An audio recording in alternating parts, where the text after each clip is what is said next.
Welcome to new TV Telugu. Andhra Pradesh అభివృద్ధిపై కూటమి ప్రభుత్వం సరికొత్త వ్యూహాలతో స్పీడ్ పెంచింది.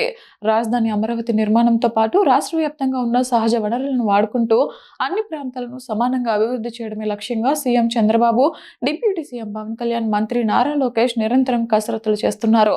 ఇందులో భాగంగా ఏపీకి ఉన్న సుదీర్ఘ తీర ప్రాంతాన్ని అటు టూరిజం పరంగా, ఇటు పర్యావరణ పరంగా అద్భుతంగా తీర్చిదిద్దేందుకు ప్రభుత్వం ఒక ప్రతిష్టాత్మక ప్రాజెక్టును ముందుకు తీసుకువెళ్తుంది.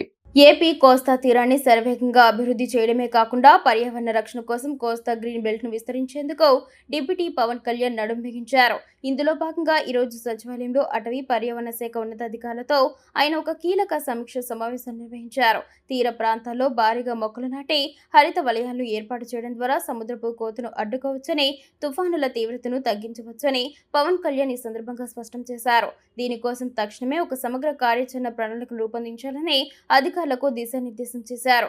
ఈ గ్రీన్ బెల్ట్ ప్రాజెక్టులో కేవలం ప్రభుత్వానిదే కాకుండా స్థానిక ప్రజలను కూడా భాగస్వామ్యం చేయాలని పవన్ కళ్యాణ్ సూచించారు. తీర ప్రాంత గ్రామాల్లో సామాజిక అడవుల పెంపకానికి ప్రత్యేక డ్రైవ్స్ నిర్వహించాలని, తద్వారా పర్యావరణానికి మేలు జరగడమే కాకుండా స్థానికులకు ఉపాధి అవకాశాలు కూడా లభిస్తాయని అధికారులకు స్పష్టం చేశారు.